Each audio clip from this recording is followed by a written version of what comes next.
One of the hopeful things that I've discovered is that nearly every war that has started in the past 50 years has been a result of media lies.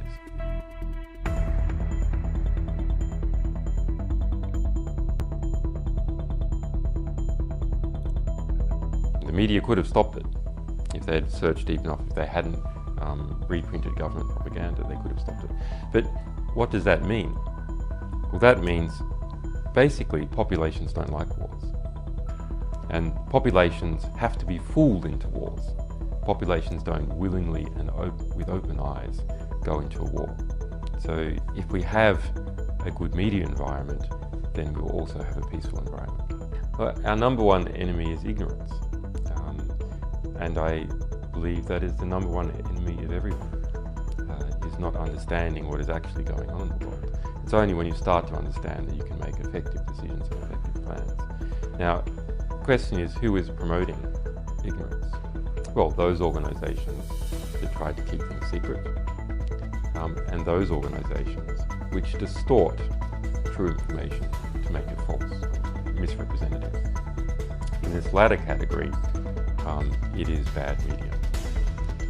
It really is my opinion that the media in general are so bad, we would have to question whether the world wouldn't be better off without them altogether. There's some very, very fine journalists, and we work with many of them, and some fine media organizations, but the vast majority are awful and are so distortive to how the world actually is. The result is we see wars and we see corrupt governments continue on.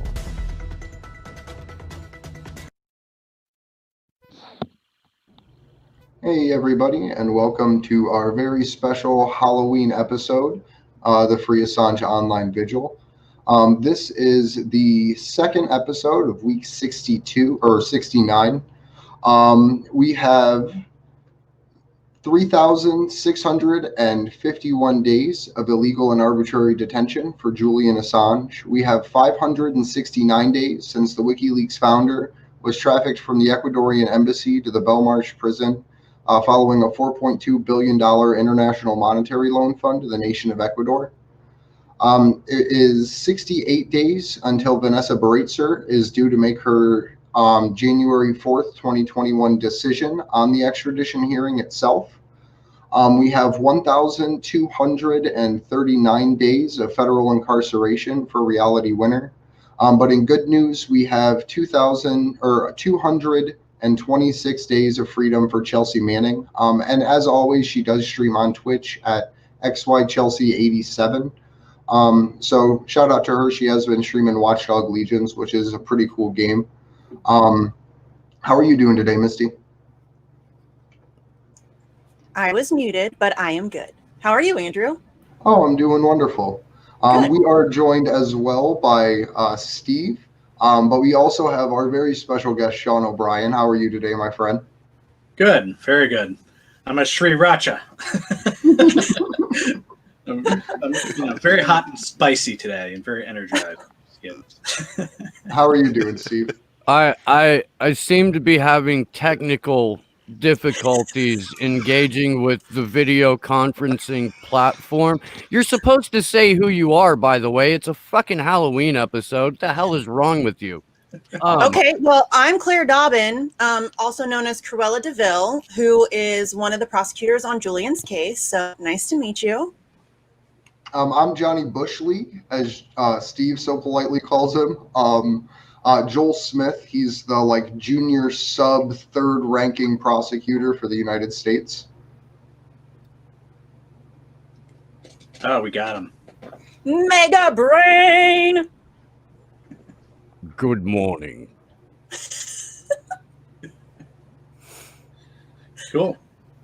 So I left my laptop charger and my dog ate it, and my good glasses are at my other flat along with my paperwork. So unless anyone wants to run in and say someone has coronavirus, let's I try have coronavirus. let's try and get through this here. Yes, certainly. Would anyone like help with a chair?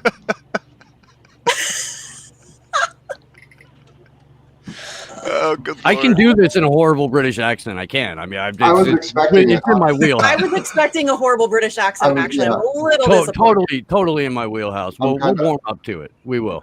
That's fair. Yeah. Don't want to scare everybody away right at the beginning. You can't rush a mega brain. That's true. You rush a mega brain, you get mega mistakes. That's right. Yeah. That's right. Yeah. Oh. I have wig hair stuck to my lipstick, fam. Sorry about all this. Nice. Oh. Oh man. This is gonna be a fun show, y'all. Yeah. It's a good thing I got my meds. I can focus. Here. Strange Halloween though, huh? I'm glad to Yeah. dress up. I'm psyched. So, And no Definitely. excuses. so who is our fine sriracha friend? Sure. So I am Sean O'Brien. I work in privacy and cybersecurity. I do a number of things in that realm. I recently am the head of a lab that we're launching at ExpressVPN called the Digital Security Lab. So I'm very excited about that. Happy to talk a little bit about that. I'm most known for working at Yale University and founding something there called Yale Privacy Lab. We do digital self-defense workshops, and we have one of those coming up in a couple weeks. I'm the head tutor of a program at Oxford that's really exciting. That's a cybersecurity program. And I do nonprofit, sort of my own wheelhouse work, teaching and building hardware under the banner of something called Privacy Safe. So a lot of stuff, trying to change the world in pieces and seeing what we can do here. So in that opening video that we played for everybody, Julian had some really interesting remarks about the state of the media, and this was years ago when that was made, and about how deceptive and just terrible in general what we know as the mainstream media is, at least from his opinion and point of view. How do you feel about that? Do you have any thoughts on that statement or of your own about that same kind of thing? Sure. There's a lot to say about platform regulation, about the way in which, especially social media and the platforms we're using, are sort of becoming like mainstream media outlets. Traditionally, my analysis of the media is very close to the analysis that Edward Herman and Noam Chomsky have for manufacturing consent. I see the media as basically a propaganda machine of one kind or another, serving very specific interests. Many times these things are so codified in the practices that it's not as if you have to hypnotize people, obviously, to get them to say what is acceptable. It's just that you limit the range of acceptable discussion, right? You create things like commercial breaks and fast, 20-second snippets, infographics, all that stuff. That's the traditional role of the media that we're used to. In the last, I would say at least 4 years, but starting before that, we've seen a real acceleration of the media into these partisan sort of corners, right, of that limited field of discussion. And that's bleeding into the online platforms that most people use. It's one of the reasons, for example, I know you all are embracing alternative platforms, right? Rockfin, et cetera, et cetera. It's a huge issue. We obviously have some antitrust legislation coming through in the United States. I've got mixed opinions on how that can turn out. But generally speaking, something has to be done to free up the information system. Whether that's going to be done in a real way or whether it's going to be done in a tyrannical way that actually takes the rights away from small publishers and pretends to fix the problem is the question. And unfortunately, right now, the war is not being won by the small alternative free speech side of the spectrum, let's say. So, I think something that's really important about what Julian was talking about in that video is that, when it comes to war, all of the media is on the same side. There is no partisan sides. It's, I have said before, on matters of war in Wall Street, there's one party, and everything else is used as to divide the people. And I think that that's something that people really need to start coming to terms with, because our media will never pull together faster than when there's a war to sell. And that's something that it's amazing to me that people still don't get it, because it's like I've said, how many times does your government get to lie you into war before your sense of skepticism kicks in? So how do you think that we can kind of get people to recognize how awful the state of media is? Like, is there, this is something I struggle with all the time. I don't know how to get people to come to terms with this reality. Yeah, so I mean, it's difficult. It's important to point out, as you do, that we should see the media as sort of one major entity that falls behind power, especially in the times when it needs to not do that, right? When journalism is supposed to be asking probing questions, doing actual investigation, and so on and so forth.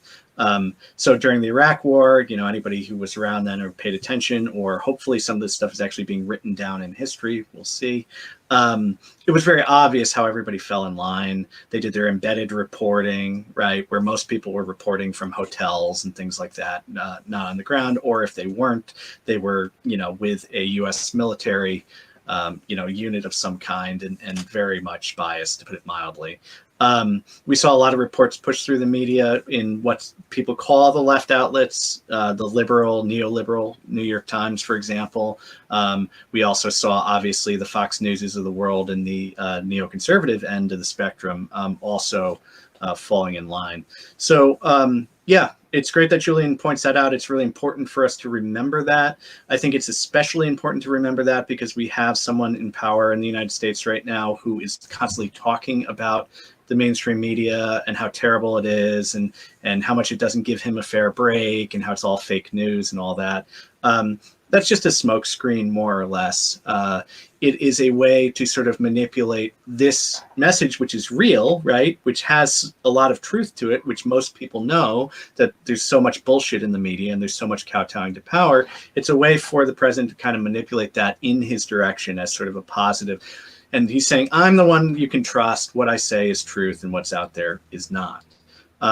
So that reminder, though, that, it's not just the CNNs and the MSNBCs, but it's also the Fox Newses and that end of the spectrum, I think is really important. How can we basically win or reclaim some press freedom?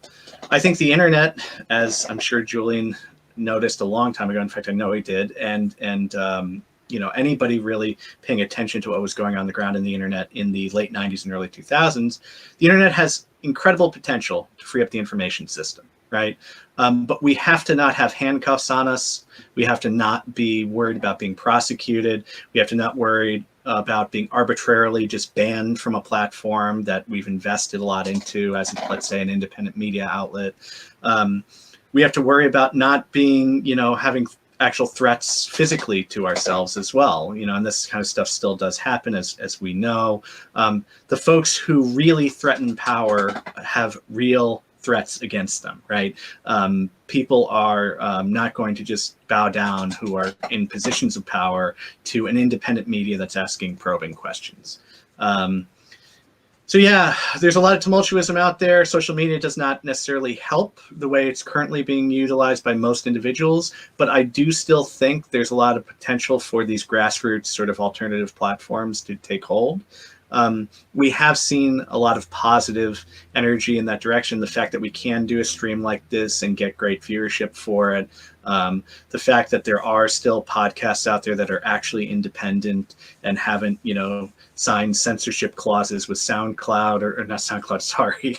I'm mixing all these up these days. Spotify. The fact that we're using independent media now and independent platforms is still, it's a sign that there's some hope. But we've got to fight for it. And I'll tell you, as everyone knows, next week is going to be pretty insane, at least in the United States, but likely in the information system worldwide, with the fallout from the US election. I don't think we're going to know who's president on the day of, and whatever havoc is wreaked because of that, the information system is going to be the primary battleground. So sorting through the news is going to be difficult. It may be a time for folks to try to take a deep breath, try not to get completely involved, especially in the partisan aspects of it, and start learning about other things that they've been wanting to learn about for a long time that are really empowering. So I've been saying to people, hey, you know, that book you've been wanting to read, this may be the week to start it. If we can engage in that stuff, and I'm not saying ignore the news, especially because the world is going to be very hectic, but this sort of constant just being online, just refreshing the page, you know, it's a sort of slot machine mentality of hoping that you're going to get something valuable out of it. And, you know, 9 times out of 10, you're not going to. So we had an interesting question come through chat. What's the probability that we will be able to create our own internet backbone? Yeah. So the major stumbling block for alternative internet is economic reality, right? For the same reasons, it's really difficult to ship a hardware platform, as I found out firsthand, that does these awesome privacy respecting features and allows people to share files all over the world. It's possible to do that. There's no technical reasons we can't do that, but the economic reality makes it really difficult, right? The primary stumbling blocks I would say that exist at the moment from an infrastructure standpoint are actually the fiber that goes under the ocean. One of the things that, if you're interested in this subject, you should definitely look at is a map of the submarine cables. You can see where they start and terminate. You can see how much of it is coming out of New York and terminating in London, for example, and how little of it is being spread to the global south and many other places where people live. Those choke points are susceptible, obviously, to surveillance.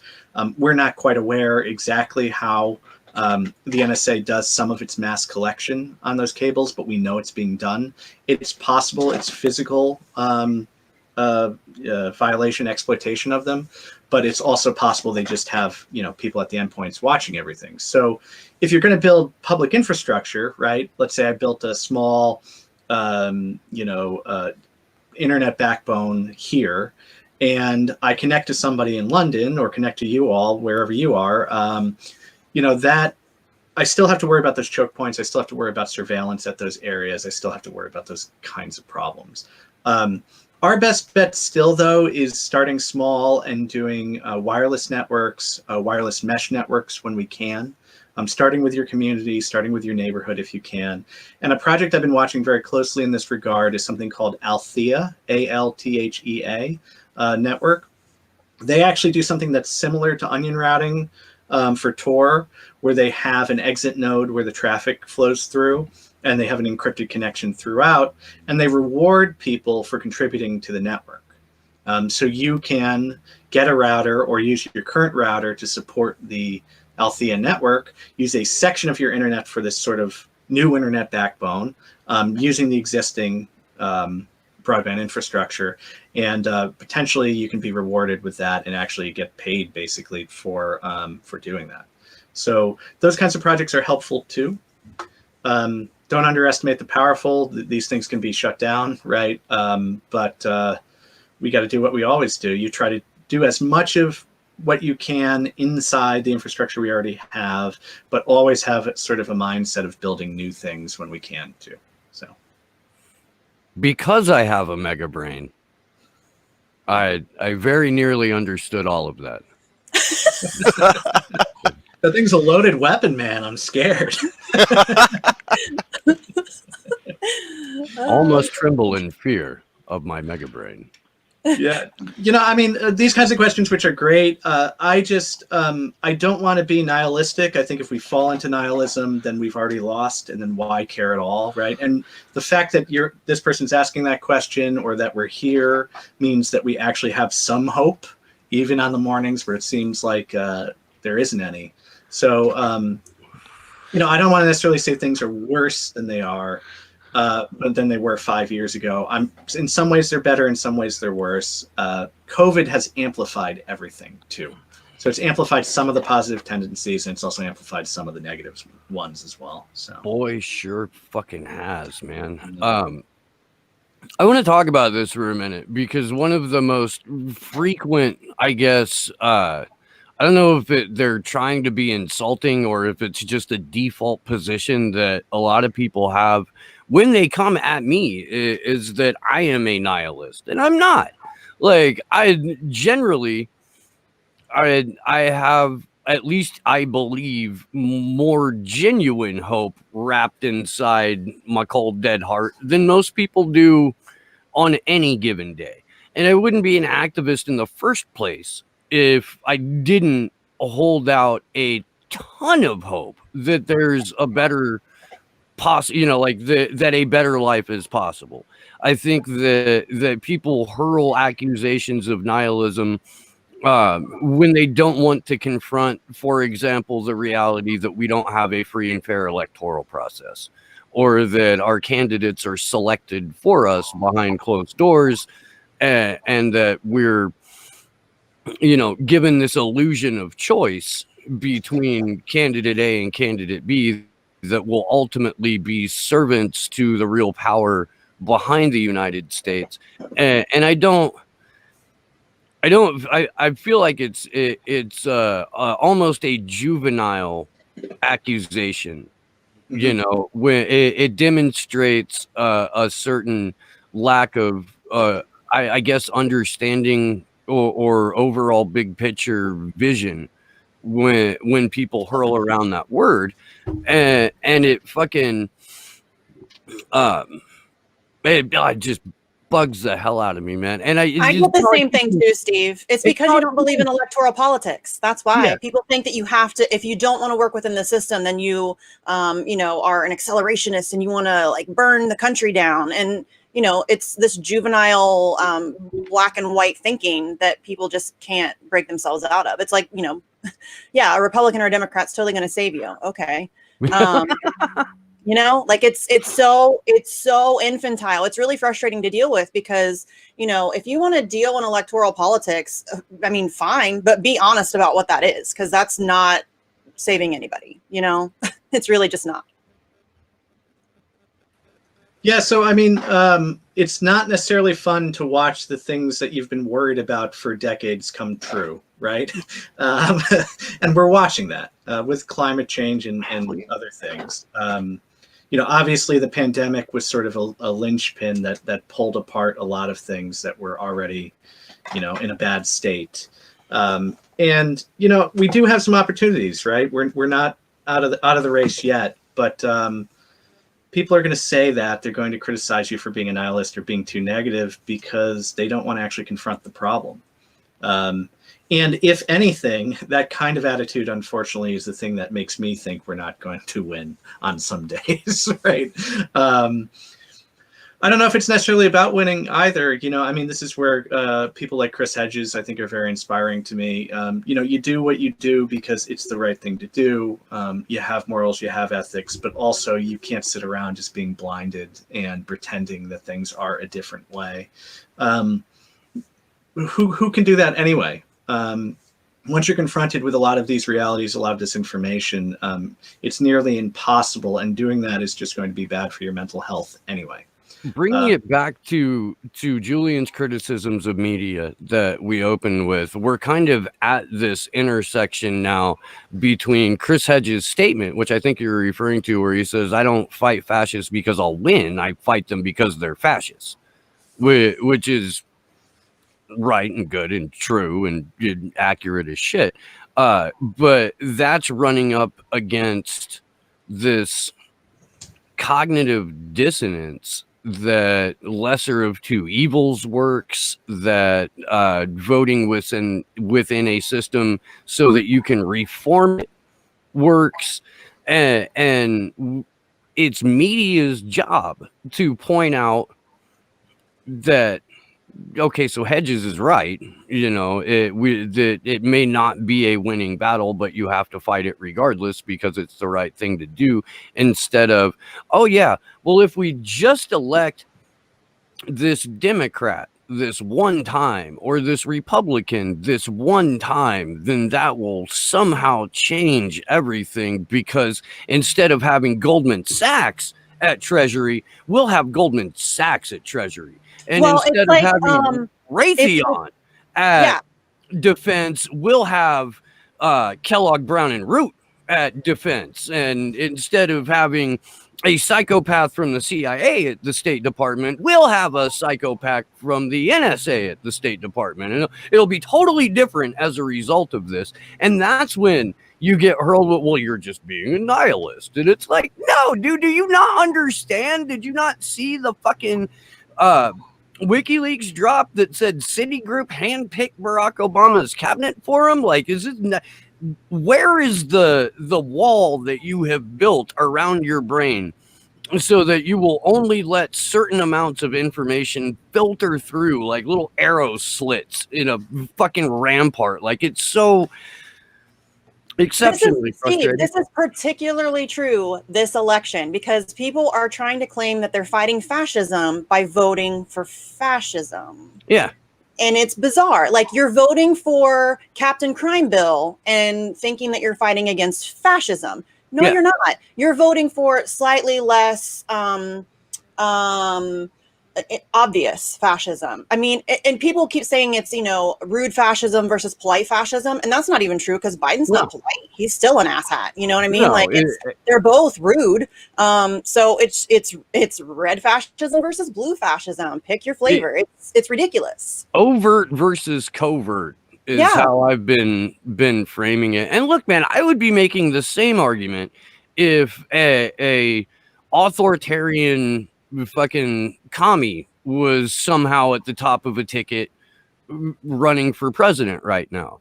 Like, I don't fucks with authoritarians. I don't care what side of the political scale you're on. I will fight that every step of every way.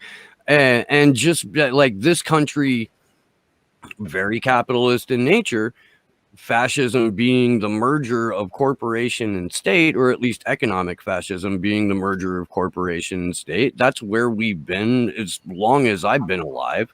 I don't know about everybody else. But again, I mean, if we were in an authoritarian regime that was leftist by nature, I would be fighting that shit too. Straight up. Again, on that whole like political compass XY thing, I'm in that lower left-hand corner with Emma Goldman and a stack of Kalashnikovs and a fucking barrel of whiskey, and like that's fucking it. That's it. Hi, That's neighbor. all. I'm down there too. Hi, neighbor. I mean, look, it's sorry. Go ahead. Well, I like the analogy. It's just telling to me, obviously, that our citizenry and non-citizens, right, who should be citizens, allowed to be, and by the way, all the people who are convicted of felonies that should be allowed to vote, who aren't. But it's sad that we can't look beyond this sort of duopoly, right? That somehow you're a bad citizen if you vote for a third party, vote for an independent, even choose not to vote. I mean, there's a lot of decent reason, especially in places where the vote literally, it's not going to be changed, in Connecticut, for example. As far as the president's concerned, if people want to stay home, I don't tell them that they have to get out there. Voting is such a weak political action that has barely anything to do with us. We don't actually have control over the election and the outcome in any real sense. That's something I have to keep reminding myself of if I get into an argument or let's say just a heated conversation with someone. It's like, look, whatever goes on, whatever your prediction is of what goes on Tuesday and beyond, because I do think it's going to take a while, it's not like we have real power over that anyway. We need to exercise power where we can. We need to organize people. And it's quite possible, a Biden, Kamala Harris presidency will stifle the left energy that we've been seeing. Massive left energy this year. And that can be completely stifled. We saw similar things happen with Obama when he came in, right? Suddenly all the energy against the Iraq war, et cetera, was just gone. And it took years really to recover to a state where something like Occupy flourished, right? Maybe we'll get there, maybe we won't. I don't know. But I don't necessarily, either outcome is not very rosy for me. And it's just a difference in strategy as far as people on the ground. So we need to just keep that in mind. And, try not to fight with people you love over their vote. It's just not worth it. There's more important things to tackle. I always find it interesting that people want to hold third-party voters accountable for the things that someone that they didn't even vote for will do or does, but they don't want to be held responsible for voting for Joe Biden and the things that he will do, or Donald Trump and the things that he will do. It's a very interesting Olympic level mental gymnastics that. Well, you can immediately shift blame. And you can be like, well, Joe Biden didn't get what he wanted because the Republicans obstructed him, or they're shit already like that. doing that. Yeah.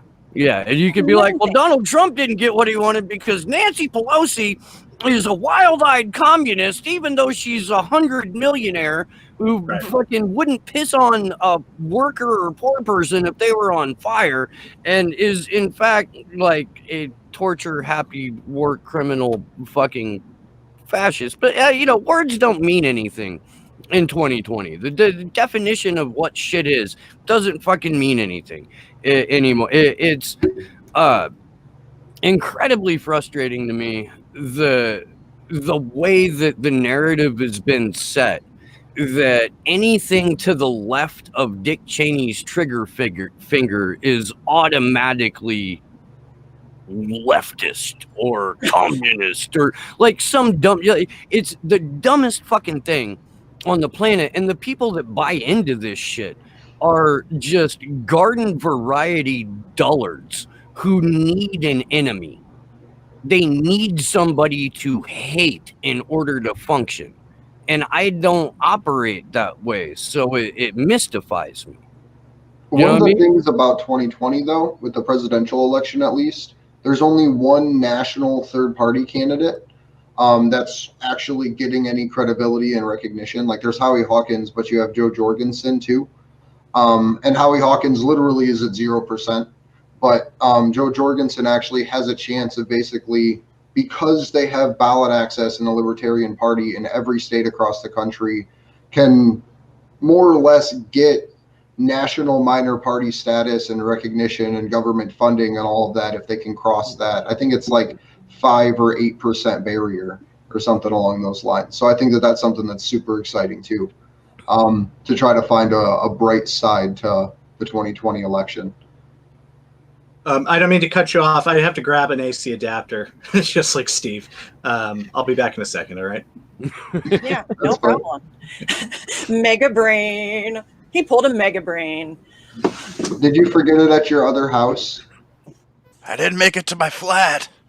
Yeah. I was too busy with the cocaine and hookers. I was just going to say that. I like the sriracha chicken frozen on the screen as he's exiting. Oh. I do think it's funny that in the year of 2020, the Green Party can't even manage to get above 0%. Like, what next level failure is that, well, y'all? It's because you rig your own election in the party. I know, most but people that's join it's just because the an people election who are happened. still pushing the Green Party are getting mad at me because I don't want to vote for that shit. But, I don't want to vote for that shit. They shouldn't, talk to them, not me. Christ. You rigged your primary in a way that would make the Democrats sit up and go, fuck, I didn't know you could do that. Yeah. Well, Like, and you dead named him misgendered Chelsea Manning. Like, that to me is multiple times. Well, yeah, I got no time for that, fam, at all. And people are trying to say, oh, well, he's old, and so it's hard for him to remember. No, he grinned, what's he calling himself these days? Like, so gross, dude. It just makes my skin crawl. Even and look, man, now that Kevin Zeese was taken away prematurely from life, Howie doesn't have him to write these magnificent backpedals anymore. Like, he's out basically on his own, and he's a milquetoast, garmless fucking loser. Like, yeah. I don't know what is remotely inspiring about a Hawkins campaign, and when he gets less than 1% of the vote, hopefully it's a sign that you should look to, I don't know, something other than electoral politics as your solution to this problem. Like, we don't get to have a legitimate conversation about policy or politics or any of that shit until we know for a fact what our government does in our name and with our money. We're Well, never and until going we to have do that. legitimate elections, we don't even have legitimate. I mean, you guys think you can vote your way out of this? Are you kidding me? I mean, we don't have real elections. We have, proprietary software that nobody can look into. There's no paper trail on your vote. There's no ability to, hand count paper ballots or to double check or triple check these votes. It's completely fucking rigged. And if you think that you're going to just vote your way out of fascism, when the fascists control the system, that's just not happening. And it's exhausting trying to deal with people who think that that's a legitimate path. At no point in any country anywhere in the world is voting in a rigged system inside a duopoly ever going to be a sustainable path to fucking reasonable change. It's just not. Look, man, given everything that's happened since Sunday, since Whitney was on my other show, like, and what's going on in Philadelphia, and what's going on in the rest of the freaking country right now, like, why anybody is looking to a polling station as anything other than to block off, I don't know. Like, Sean was right when he said we're not going to have election day results on election day. Too many people have voted by mail. Too many people are going to vote by mail. It's going to be weeks. I hope people are ready. It's going to be weeks. Yeah, and that's weeks of sustained, planned chaos. Yeah. So, I don't know, man. Go find a spot in the woods for a while. I got some popcorn. I'm just going to chill out. Popcorn. I have a whole rack of really good books that I'm already in the process of getting. I'm glad Sean brought that up, because like my daily ritual is to grab a book and dump my brain out into it, and that's the only way I can sleep. Yeah, I totally feel you.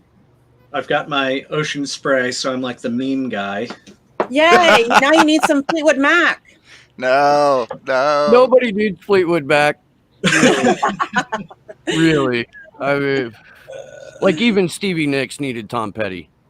Yeah. Oh. Harsh. Oh. So could you go over the... I agree. I saw Stevie Nicks with Tom Petty at Bonnaroo in 2000 and something. I saw them in Columbus. They were great. Yeah, it was great. Cool.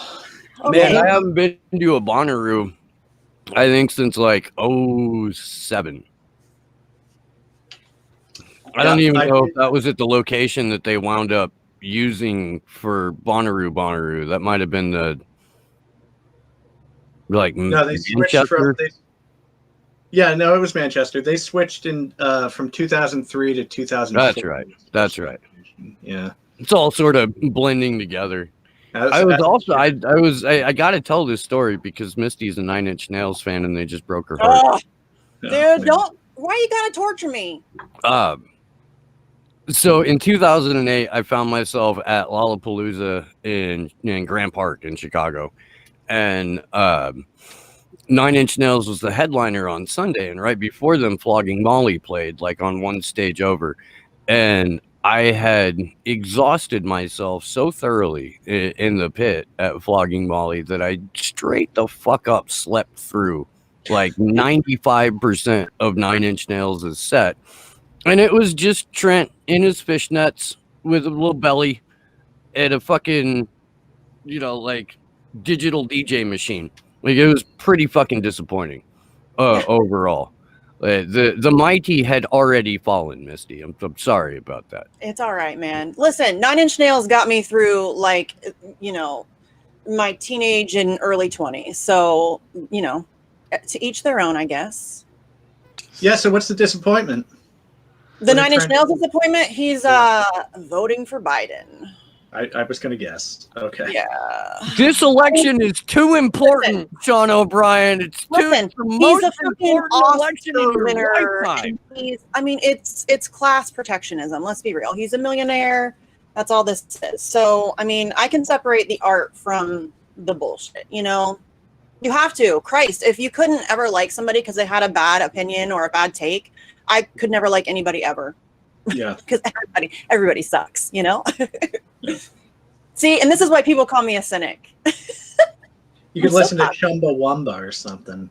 Ew, God. Ew. Just That's listen just self-hatred. to like Boots Riley and fucking 80s skate punk, and like that's it. That's all you can listen to. I actually wasn't making fun of Chumbawamba, or I guess maybe slightly I was, but I shouldn't have. AK Press puts out their music now, so they're pretty good politically, but it's not really my style. Yeah. So, No, definitely not. um, But somebody in the chat is asking about my floating head, and yes, it is Putin. nice. Yeah, just so everybody's aware. So I've got a quick question about mesh networks. Like, what kind of things can you do with your communities with that stuff? Yeah, so I'm using the word mesh a little loosely here. So what really we should call them is maybe ad hoc wireless networks, right? You can basically set up situations where you're sharing your internet using infrastructure that's not that expensive to buy.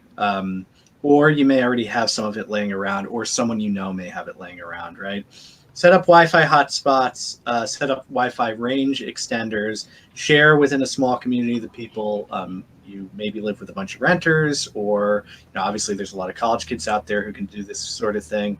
And one or two nodes on the network are the only nodes that are connected to the internet. So what's basically going on is you're routing everything through, a handful of folks. Obviously that requires some trust, but keep in mind, and everybody should, if you're using strong encryption technology, that shouldn't matter as much. And we're trusting our ISPs with a massive amount of, information anyway. So trusting a community member or someone is not that different. What kind of things can you do with real, what I would call mesh networks, where at a software level, they're designed for this sort of spotty connection and hopping on, hopping off. Those networks are really powerful, especially for rural deployments, where you may have a situation where you lose internet for, a couple minutes or hours or maybe even a day. And they're good at routing around, which is, what we're supposed to do with the internet. They're very good at routing around damage or nodes that fall off the network. So that's the primary difference. I would say doing real mesh networking is cool, but tends to be technically more difficult. Just getting folks on a alternative wireless setup that, let's say, is tied to an Althea network connection is a lot easier. So that's totally something you can do. You need to find somebody who's willing to share their broadband. And if you can find nonprofit organizations who are willing to do it, maybe pool money together for one connection, it's very valuable stuff. On top of that, of course, you can do VPN and tunneling and all of that stuff to add an extra layer of protection for yourself. Depends exactly what your hope is. The cool thing about everybody being connected to the same network, of course, is that you can start to share files. So you can do that frictionlessly. You can just share some folders to your friends, neighbors, family, and not have to worry about uploading things to Google Drive, uploading things to Dropbox, having surveillance that entire time that's involved. Then the other individual has to create an account with one of those services, download, all of that process you can take out by going back to old-fashioned sort of peer-to-peer sharing. And I do think that's something that's positive that may come out of the pandemic to a certain extent. I was also thinking about, going back old school and doing private telnet boards on mesh networks and stuff, like BBSs and stuff. Yeah, some people do. Your crowd is going to be a little more niche. Yeah, I figured. But I'm more thinking for like rural stuff. Yep. I could see that being like for a community that is mainly off grid. Like, I could see that being kind of cool. And honestly, when these communities are connected to the pipe, they're generally speaking connected at much faster rates than they were, 20, 30 years ago. Obviously, the infrastructure is a little bit better when they do connect in most places. So if you just have a nice static forum that isn't loading a ton of JavaScript and all this other stuff that these other services load, if you have just a simple setup, and there's a bunch of open source, content management systems you can choose for that, then you've got your communication. I'd also say if you can use a Matrix server and set up Matrix, matrix.org for the people listening, that's also very positive because you can have end-to-end encrypted conversations. Yeah, that's what we use here. Awesome. It's a little beefier. So if you're really worried about connection speeds and connection in general, it may not be for you. But every time you're on and you suggest using something that we currently use, I'm like, yeah, we did it. It's validation for me, big time. it's good. Yeah, no, they Josh is asking about the possibility of like off-grid options because we've had enough and we're starting the Slow News Day commune and we're getting the fuck off grid. In the middle of nowhere in an undisclosed location. Yeah. Well, listen, you got to meet people where they're at, right? So you still need to find people in the places where, the big social media places. But obviously using these alternative networks are really positive.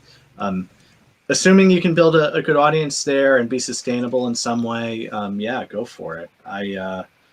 I'm all about it. I've seen a lot of these technologies fail over time and have been, unfortunately, personally involved in some of these failures. So you've got to be nimble if you're going to take that path. But I think even just the act of going down that road, trying something out, it's empowering. You're going to learn a lot. You're going to be that much better when there's a crisis, right? Or the information system shifts in some way. Twitter is becoming pretty draconian pretty quickly, right? Oh my God. As you know, YouTube, etc. I mean, these systems may be completely untenable for independent news or independent discussion. I mean, they basically already are. They've got everyone so siloed that you only communicate to each other, but in front of everyone, which is just backwards. And then on YouTube, like I know for a fact my show's days are numbered. I know for a fact, like they're removing videos from my channel without so much as telling me about it. Like it's something I just have to discover along the way. Which I did just this week, as a matter of fact. Like my view counts roll backwards now, and it's silly. And election day, I'm doing a special with Whitney Webb and Jason Burmis, and that'll probably be the last show they ever let us do on YouTube. But tune in for that because it's going to be fucking rad. The sad part of it is, that's why I've been backing up our channel. It's so easy for them to do. Sorry, I keep jumping in, but it's not like they're using some high-tech. Everybody thinks they're using all these high-tech AI algorithms, and in some cases, maybe they are to flag things. But one of the things we found out during the pandemic is they were like, well, we're going to toss everything to the AI, and the AI was just like stupid, the supposed AI. It was probably very simple, from what I can tell, keyword blacklisting, right? Where they're just banning stuff based upon whoever your guests are, or once you're flagged, right? Yeah. It's not rocket science for them to do it either, and their ability to is really strong. We know from the Twitter hack a couple months ago, I want to say that was July or August, the Twitter hack of all those celebrities and everything, there's back-end administrative panels where these big tech companies are just watching accounts, and they're focusing also on these big influential accounts, right? Which should give us a little bit of pause. It means that even if you become a so-called influencer and get all of this influence, you can be censored at the drop of a hat by Twitter, or media marked as sensitive, or this information may be misleading, whatever the the soft censorship they've been doing is. Oh, it might come from hacked materials. Yeah, right. Okay, well, it didn't come from hack materials, and we're forced to admit that, and we're actually forced to admit that in a fucking Senate hearing. So we're gonna have to walk back our position on that, but we've made it so the entire quote-unquote left, along with the entire quote-unquote right, is all fucking censorship happy. Yeah, well, I mean, that's the... Sorry. It No, makes you're my fine, go mega ahead. brain hurt. It does. Hurts me right in the mega brain. Well, so what it should. Mega brain will now be a censored word on these platforms. I'm actually surprised it's not, especially after how deep in the fucking paint we went, like Right. during the 2 weeks that we were doing pre-dawn live streaming for Julian's hearing. Yeah. Like I that was some of the weirdest. I realized It was awesome. I realize what I funniest look stuff. like right now. I do. I realize that. So for me to say that was one of the weirdest couple of weeks of doing these shows should tell you something. But oh my gosh, man. It was some of the conversations that we had, like absolutely delirious and sleep deprived. Especially There with was a couple days where like the first 45 minutes was like some grunts and a couple like and you know, just some random words, but mostly just grunts. Man, it was great. Still the funniest stuff. I mean, I don't know. Hey, it's good work. It's good work. It was necessary work. Yeah. Kudos to you There guys. was for quite getting up and doing literally it. nobody on the planet doing what we were doing. Yeah. It's Well, it amazing just that goes you to did it. show. Look, almost all valuable projects that are being done on the internet are being done by a handful of people. And for those of you who are activists, which is probably all of you, you have experience with this in your personal lives, I'm sure, going out and doing on the ground work. It's always a few individuals sort of holding down the fort, willing to be courageous enough to do certain things. And unfortunately, what tends to happen is a lot of that gets put on a small group's back, right? And then everybody just acts like, you know, that's an okay state of being. To give an example, on a lot of these alternative networks or free and open source software projects, when you really look into them or get involved in them, you'll find out it's a handful of people who are putting in massive amounts of energy because they really care about it, and so on and so forth. But I mean, it needs to be sustainable at some point, which is why I have sort of this tempered skepticism about it. And I don't know the best way to support people besides monetarily supporting people. And even then, I mean, things can go pretty awry. And obviously, you know, everybody's not sitting around flying their family to a private island. Right, for a birthday party. Yeah. The hologram thing today, by the way, was pretty bizarre. I don't know if you caught the Kanye West gave her a hologram. Yes. It's So like a deep weird. fake with a voice actor, I think, and then a hologram. So it's No. bizarre. I wanted to know if it would recite the OJ trial. Well, I was wondering if the sound clips came from appearances like that, or if they have home video and they just like I don't know. You know, It's they were weird. going to Between that and the Amazon blimp releasing fucking service drones, Oh God, I know. like that was enough for me today. The only thing that I had to say about the Amazon thing was like, oh, cool, man. They set up a mobile trap shoot course for us. Well, that's awesome. I'm in. Yeah, that great. Thanks, guys. But the hologram shit is just it's too Simpsons. It is. Yeah, well, I'm really looking forward to being hit by a drone when I'm driving down the highway, right? Falling out of the sky. Oh, fucking. These things are going to have more hazard to them than anybody wants to recognize right now. But, you know, if you can remove the last mile, aka remove any human interaction, then, you know, great. Yeah. I'm trying to recall where I was going. Oh, what I was going to say was on platform censorship, right? Obviously, big tech needs to be reined in. Obviously, the things that they're doing to ban people, censor people, and so on are really problematic. I am very much worried about all these attacks on Section 230, however. And I take that stance because it's going to screw over the little guys. There's no doubt about it. Did you watch the hearing the other day? I didn't watch the whole hearing, though. I can't stomach it. But pretty much everybody in my academic ecosystem is very much into this. So I get it from all fronts. Yeah. Yeah. I don't know. How many hearings have we had so far? This is like the 5th or 6th one in 4 years, something like that. Yeah, no, but this was like they got the band together. Yeah.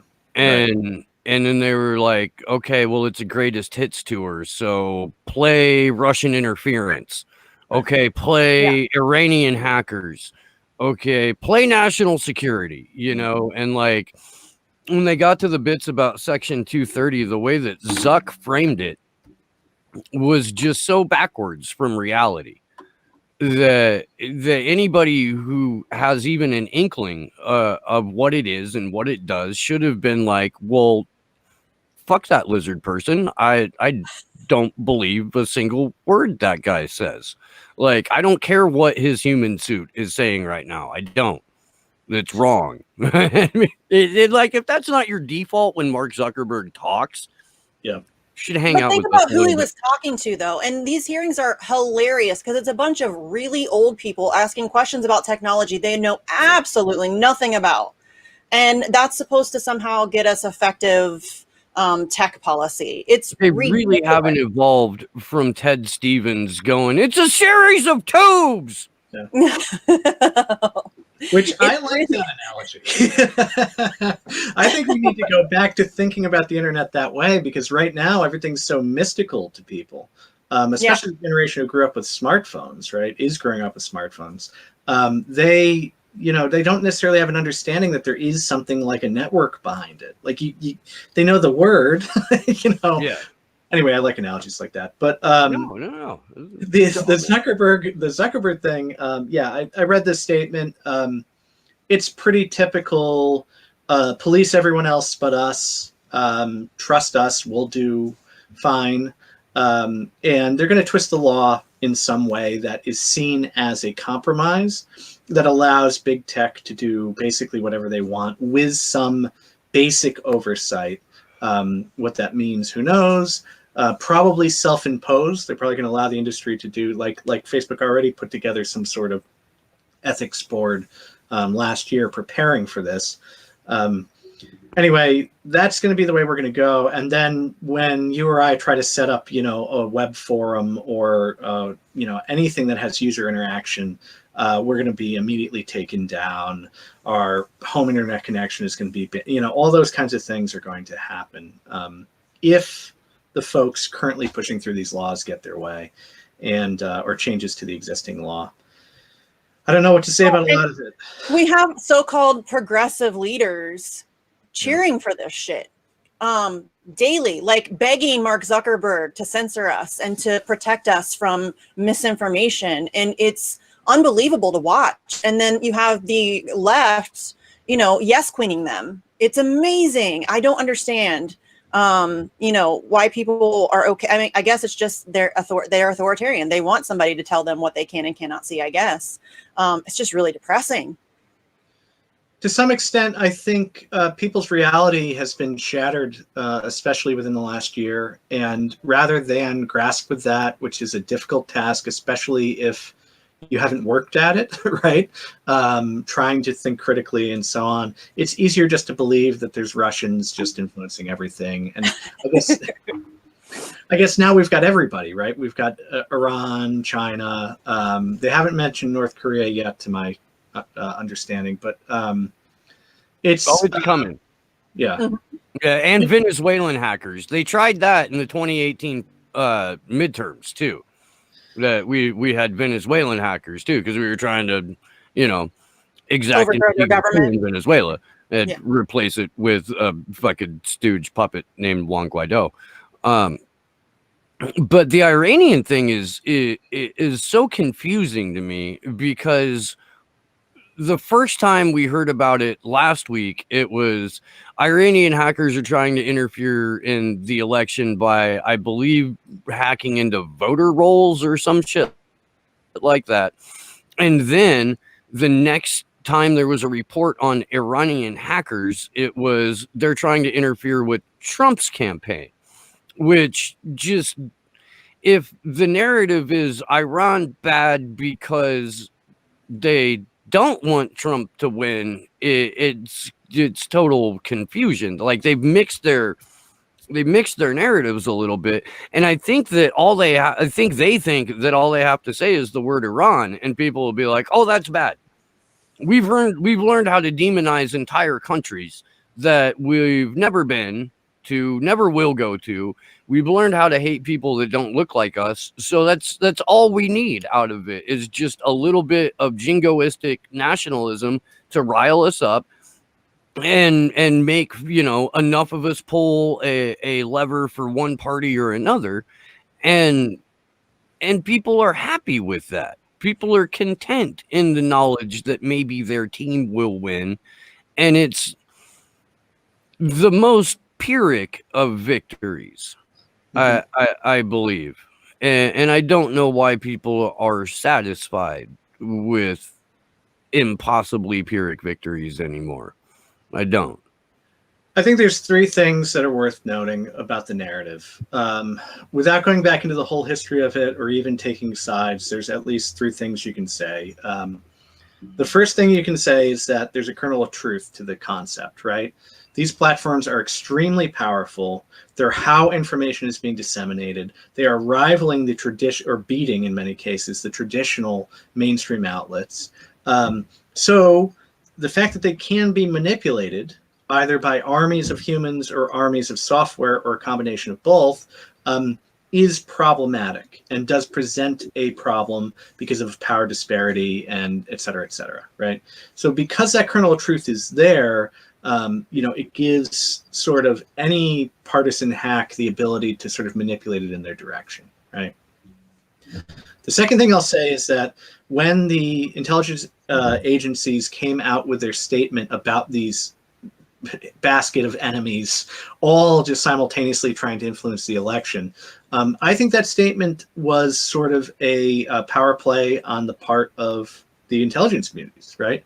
I hate calling them a community, but they are trying to make sure that whatever the outcome of the election, whatever happens, they will have a strong and powerful place amongst the wreckage. You know, this is something obviously we've seen for a long time. This is what people characterize as the deep state, although that word is so twisted now, I try not to use it. But you know, that is sort of a nonpartisan, powerful wing of the US government trying to cement its power by saying, look, we're valuable, you need us for this reason.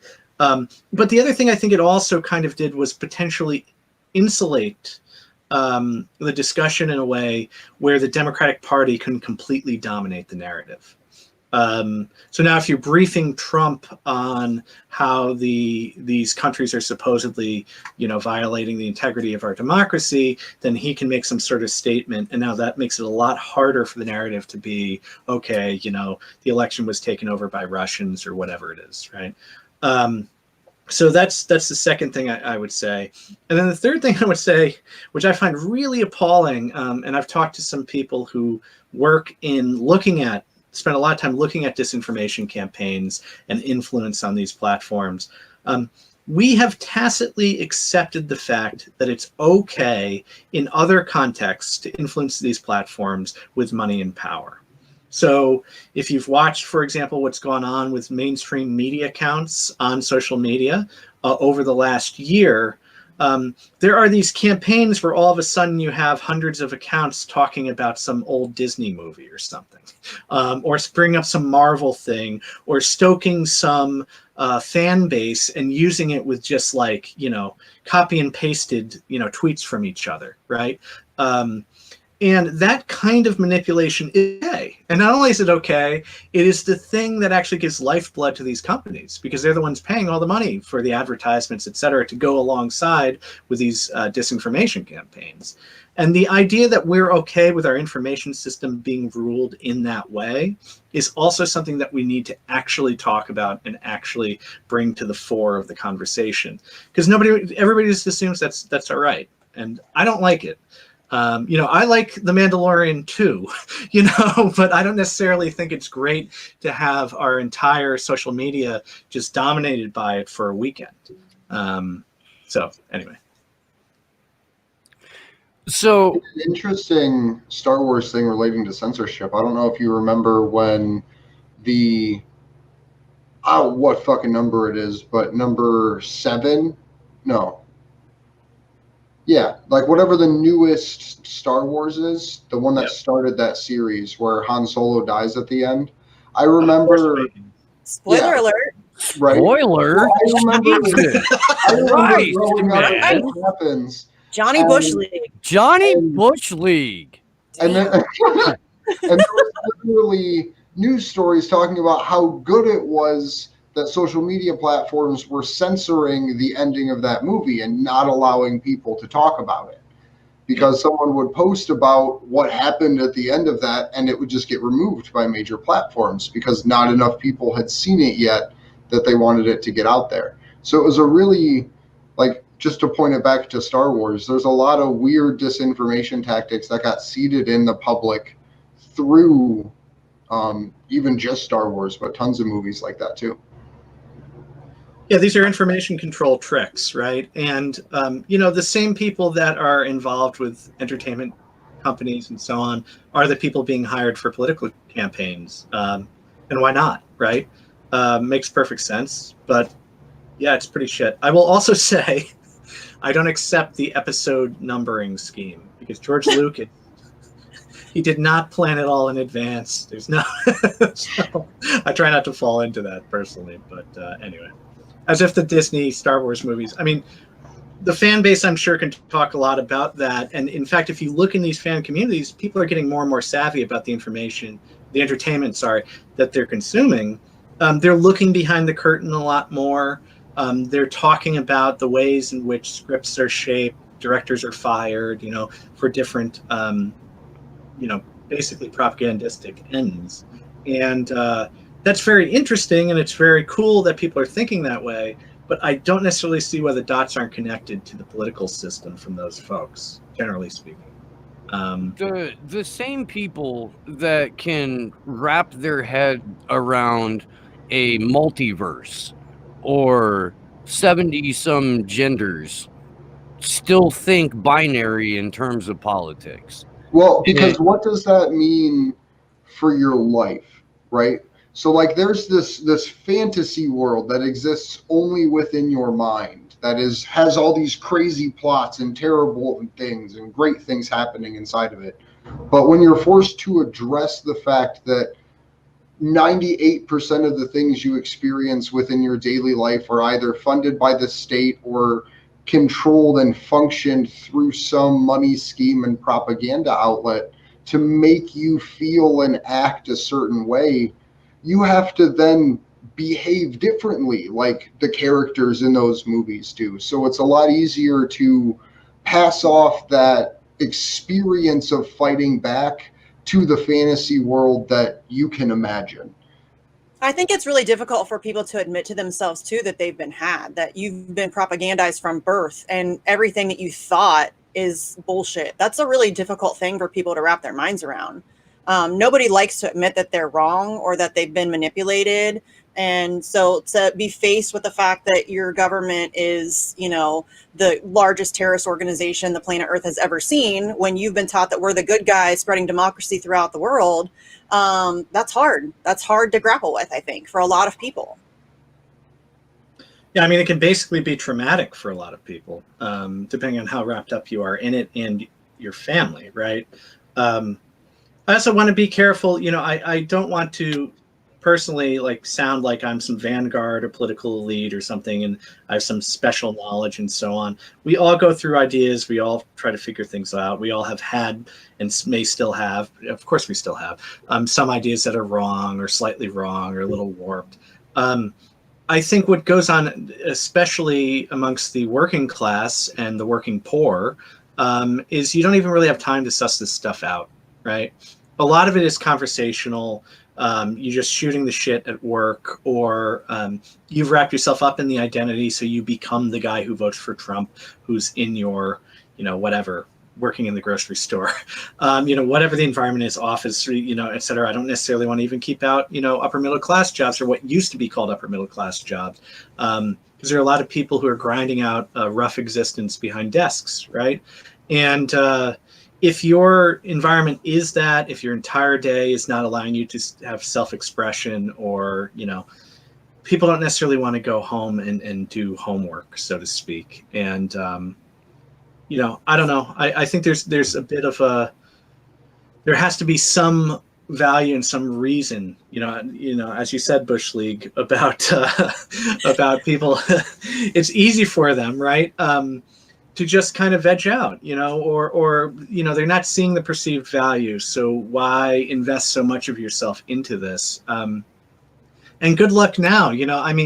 The information system is so polluted in all directions. It's really difficult unless you have a good, solid understanding of how to judge information.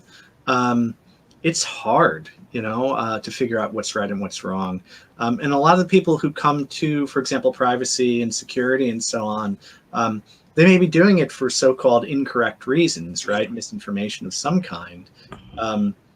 My job isn't necessarily to steer them towards seeing the light in that direction, but I do think when you start teaching them about information control and so on and so forth, they start kind of getting it, and they start to be able to empower themselves enough to make real decisions. That's the whole thing. If you watch just news on television and leave it on all day or whatever, it's making decisions for you. And that flip is it's difficult, but it's empowering. Can we get there? I don't know. Like I said earlier, I think the protests, the Black Lives Matter protests, at least to my mind, the aspect of them that is most powerful is how many people will be awakened by just being involved in an action like that.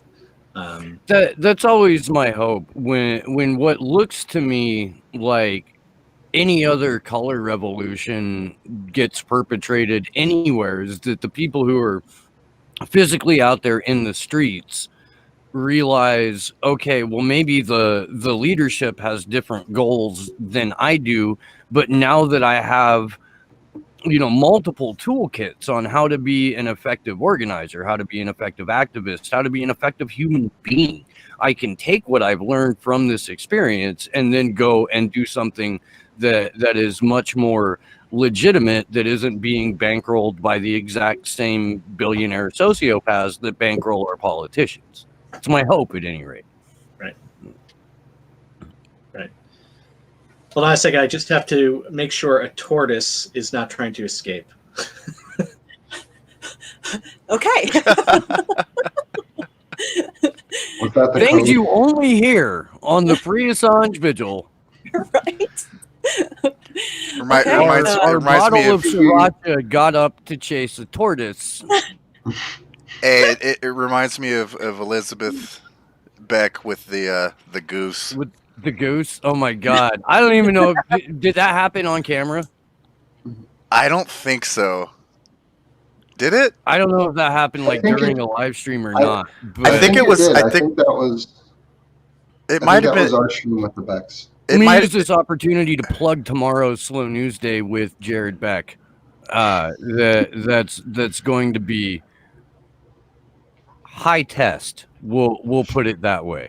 High test. At least 180 proof episode of Slow News Day tomorrow, with the one and only Jared Beck. Although I wish there were like a dozen of them out there just raising hell all over the place. That would be fantastic. As long as it doesn't come with a dozen of his wives, because that's scary. Oh my I don't know. gosh. The world could use 11 Elizabeth more. Beck frightens the shit out of me. I just want to Shit. say. Yeah, she's scary. Do we want to get into the Ellsberg stuff? Yeah, we should. We because it's do, already but real over. quick, we got or at least I have a super chat from Red Sea Socialist. He says, "Thank you very much." By the way, Red Sea, replacing Trump with Jim Crow Joe is like pooping your pants and then changing your shirt. Yeah.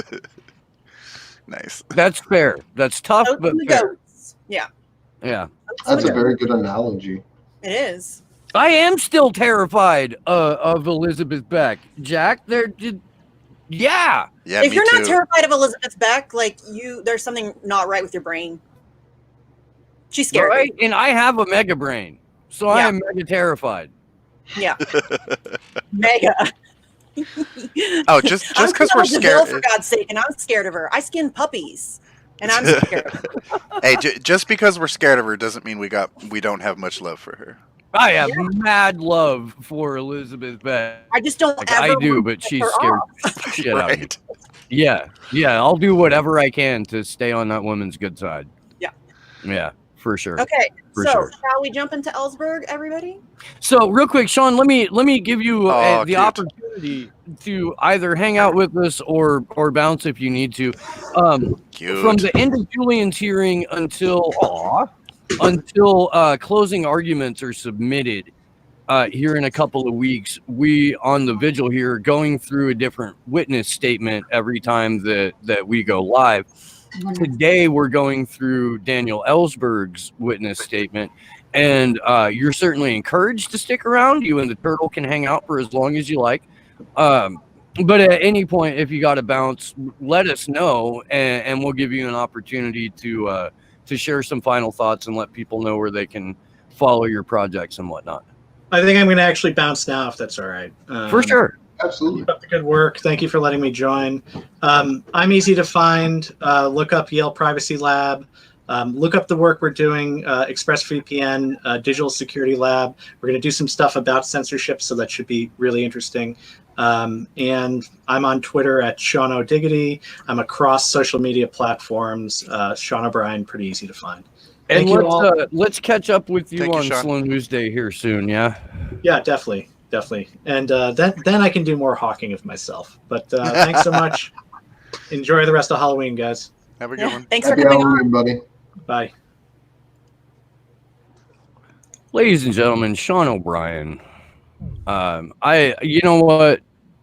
I really enjoy it when he's on. He's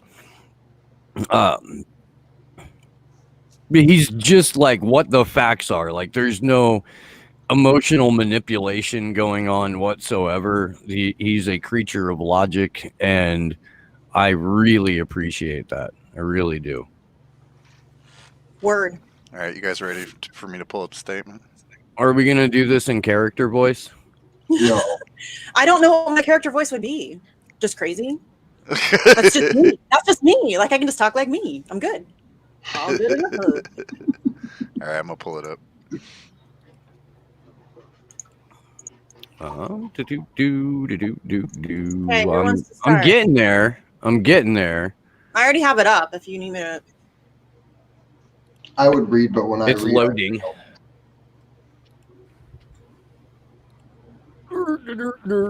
Okay. Come on, Megan. Yeah, if you wanna kick it off, I'll jump in like halfway down. Okay, so Daniel Ellsberg's statement was pretty long compared to some of the others. So we had to kind of pick and choose what we were going to include. We tried to get kind of the most relevant and impactful pieces. So we're starting out here with just kind of a little like sort of a background type thing. It says, in 1967 through 1969, I was a member as a consultant to OSD from the RAND Corporation, to which I had returned, of a McNamara task force, which produced a 47-volume top-secret study entitled History of the U.S. Decision-Making in Vietnam, 1945 through 68, later known as the Pentagon Papers. In this role, I had access to documents classified at the secret and top-secret level. In late 1968 and early 1969, I was a consultant to the Special Assistant to the President for National Security Affairs, Henry Kissinger, on Vietnam options and initial governmental studies on Vietnam. In 1969, together with my colleague Anthony Russo, I made several copies of the Pentagon Papers. I believe that these 7,000 pages of top secret documents demonstrated that the conduct of the war in Vietnam had, over more than one administration, been started and continued by the U.S. government in the knowledge that it could not be won, and that President Johnson and his administration had lied to Congress and to the public in relation to its origins, costs, and prospects. So that just gives a little bit of background about the Pentagon Papers and kind of his thought process behind all of that. Steve, do you need me to continue, or? If you want to do one or two more, sure, and then I'll pick it up. Okay, so the next one says, in fact, the disclosures that ended my trial on May 11th, 1973, daily revelations for 2 weeks of a whole series of criminal actions that the Nixon administration had taken against me to stop further truth-telling about government policy by me or others, further strengthened congressional determination to cut off spending on American weapons and bombs that were still killing Vietnamese, even though U.S. casualties had ceased. The first House majority vote to suspend funding on the war for bombing of Cambodia came on May 10th, the day before my trial was finally dismissed. In respect to the anti-war peace movement, I have heard and read many of Mr. Assange's public statements on these issues. And so that's just basically him alluding to the also incredibly illegal actions that the Trump administration has taken in spying on Julian Assange while he was in the Ecuadorian embassy. And that would really be the whole basis of this case getting thrown out, more so than, well, I guess not more so, but on top of all of the other reasons, is this is literally, the UC Global case is a parallel to exactly what happened to Daniel Ellsberg. Yes, and that was that on goddamn steroids. Yes. Yeah. I mean, yes, there was, plots to assassinate him and steal babies' diapers and stuff. So yeah, it's a whole hot mess. So that's just basically what Ellsberg is alluding to there. In the same way that, like, we've talked about how the Stasi would look at what the U.S. does in terms of surveillance and go, fuck, I didn't know you could do that.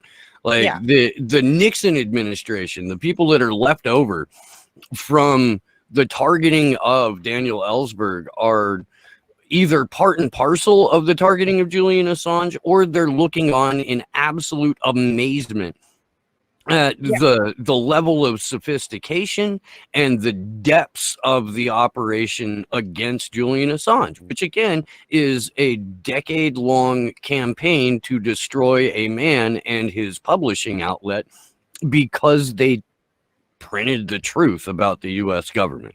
Yeah. So this would be slide 3. I have also spoken to him, Julian Assange, privately over many hours on the same subjects. Indeed, I spoke to him during the course of 2010-2011, at a time when some of the published material had not yet seen the light of day. I was able to observe his approach was the exact opposite of reckless publication, and nor would he willfully expose others to harm. WikiLeaks could have published the entirety of the material on receipt. Instead, I was able to observe, but also to discuss with him the unprecedented steps he initiated of engaging with conventional media partners for the purpose of ensuring that the impact of publication was not only widespread, but that it might be the most likely route to have effect on U.S. government policy and its alteration. When stories based on the Afghan war logs began to be published, I felt that the comparison between those publications and the Pentagon Papers was inevitable in one major respect. In terms of volume, there had been nothing like it since the Pentagon Papers. Jump to the next one. It was the first unauthorized disclosure of such magnitude in nearly 40 years. Moreover, it had the advantage of being more current. The most recent of the Pentagon Papers were dated 3 years before their release, but some of the documents in the Afghan war diaries were dated 6 months earlier than their release. There were also some differences which I noted. The Pentagon Papers were high-level, top-secret documents on internal estimates, alternatives being debated, presidential directives, and so forth. The Afghanistan documents are lower-level field reports of the kind that I was reading and writing when I was a foreign service officer in Vietnam. In fact, I could have written a number of them. They were very like the ones I wrote, with the place and names changed, which confirmed my view held for a number of years that I saw the war in Afghanistan as Vietnamistan, in that it was a replay of the stalemate the USA had been in 40 years ago. Do we want to pause here, or should I keep going? I mean, I think, just to put it into perspective, even after all of this information came out, when we were supposed to have a peacetime president, right? Like, these documents got released, the Afghanistan war logs, the Iraq war diaries, the Guantanamo Bay files, at a time when there was a person in office that had run on closing down Guantanamo Bay and ending these wars. And had won a Nobel Peace Prize. Yep, for just saying it. For saying we should end the war in Iraq. And anyone can have any faith in a political process after that's happened is literally just lying to themselves. Like, whether you're one of the right wingers, that's why you supported Donald Trump to begin with, because back then he had an anti-war message. It's the same thing. Like, well, he had a reductionist message. He did not have an anti-war message, but he had a message of de-acceleration or at least troop withdrawal in the unpopular countries. Right. I think let's at least be reasonably honest about that, because Donald Trump did not run on an anti-war platform. Yeah. I think it's also important, the fact that he's going over the similarities and the differences between what Julian released and the Pentagon Papers, because, I mean, it's like he says, the Pentagon Papers were, high level, top secret documents. And then what the Afghanistan documents were, it was like lower level stuff.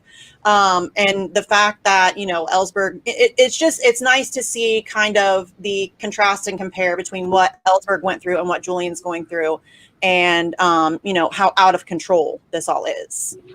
So moving on,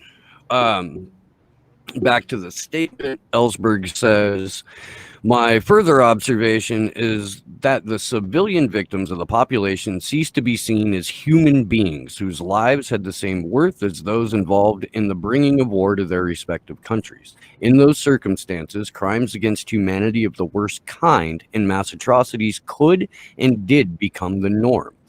My attention, as with the rest of the world, was God damn it, strike that. My attention, as with the rest of the world, was first caught by the video of the Apache helicopter assault in Iraq, which became known as collateral murder.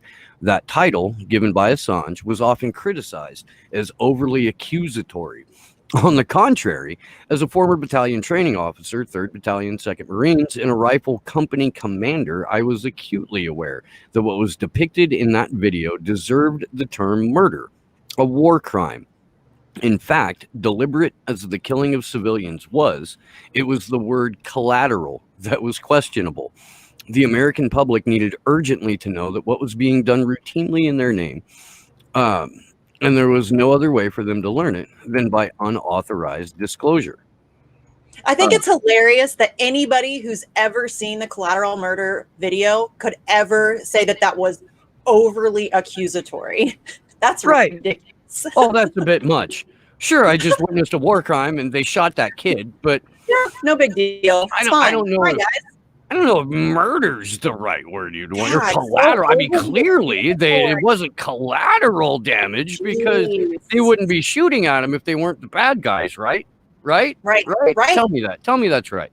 No. We'll jump to the next slide here, and there's only a couple more after this. It is widely acknowledged that the copying done by me and the much later the publication of the Pentagon Papers can reasonably be held to have contributed first to the ending of U.S. casualties in Vietnam, and subsequently to the ending of the war and to the destruction of Vietnam and the deaths of its people. However, those effects depended in large part on the Nixon administration's overreaction to my actions. its actions having been taken in fear of the political consequences of better public information on a policy that was still being conducted largely in secret to hide its reckless illegality. That deserves a second read through. Yeah. It really does. So I want to kind of break this down bit by bit. It's widely acknowledged that the copying done by me and much later the publication of the Pentagon Papers can reasonably be held to have contributed first to the ending of U.S. casualties in Vietnam and subsequently to the ending of the war and to the destruction of Vietnam and the deaths of its people. Yeah, without Cy Hirsch, without Dan Ellsberg, without an editorial board at the Washington Post that foolishly and recklessly determined that the Espionage Act wouldn't apply to them, even though that argument was presented in court during the time. Without all of that, a number of things wouldn't have happened, including troop withdrawal and the end of aggression in Vietnam. But what it also did too, and the reason that Ellsberg notes right at the top that it had been basically 40 years since anyone had seen a document dump like that related to military activity, is it unified the duopoly in making sure that U.S. citizens would never get that close to war ever again. You know what I mean? Yeah. Like that's when we stopped seeing the actual reality of war on television, and we haven't seen it since. And by the time the Gulf War rolled around and CNN became a thing as a result of it, it was only you get to see us drop missiles on the bad guys. You get to see our troops, maybe giving a kid a stuffed animal. And that's all you get to know about the war. He says, however, those effects depended in large part on the Nixon's administration's overreaction to my actions. Okay, let's break this down a little bit. Its actions having been taken of fear of the political consequences of better public information on policy that was still being conducted largely in secret to hide its reckless illegality. We have on tape so many times politicians, everyone from like Nancy Pelosi to Ted Cruz to even fucking the clapback queen herself saying, you guys don't want to know how the sausage gets made. You don't. You don't want insight into the legislative process. It's a lot of words. It'll hurt your little peasant brains. You trust us to get this done. And that is so fucking disgusting. I can't stress that enough. Especially given that all that we know that they've done. Like we have actual evidence of war crimes and them lying us into war and all of the, I mean, it's not like we don't know that they're doing it, but then they expect us to just trust them. And this time I'm sure it's different. I mean, it really is. The most important this time. Yes. Didn't you see that paid advertisement? Right? Oh. Every election has been the most important election in my lifetime, and Yes. every election has yielded the worst president in my lifetime because every fucking president has been increasingly shittier, increasingly draconian, and That's increasingly exactly what authoritarian. evilism gets you. Yeah. That is exactly what it gets you. And largely that has to do with the way that elections are funded and the access to public information for who's actually pulling the strings and making decisions. Not to throw it into left field, but just public information and elections. It just makes me think of organizations like ALEC that go around the country putting hyper fascist bills into state legislatures and then are just allowed to basically operate in the shadows. Because when you start talking to people about who actually writes the bills that get passed, you get this whole like, oh, well, whatever reaction from the majority of the population.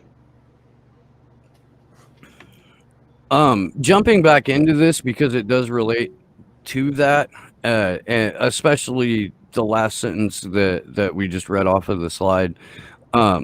about the Nixon administration's actions and the root cause of them being taken in fear of the political consequences of better public information on a policy that was being done in the dark. That's damn near all of our legislative process now. Like, I know C-SPAN be damned, dude. It's not like even the sitting members of Congress themselves read what's in the legislation. We've got to pass it before we read it. It's that important. Right. How many different fucking nightmarish pieces of legislation did we hear that about in the last 20 years? I mean, look at the Cloud Act and how that passed on the tail end of an omnibus spending bill. And when you say Cloud Act, people are like, what the hell is the Cloud Act? It's the act that moved the authority to distribute United States citizens' information to other governments from the judicial branch to the executive branch. So Trump or someone he appoints literally can sign off on your personal data being given to another country. Well, just look at PAYGO. Nancy Pelosi's like, we're going to pass PAYGO, but then we're going to fight it. Where's that at? Where's that fight at? I must have missed it. Did I miss it? I missed it again. I always miss the things, like the burning of the thing. I miss that shit all the time.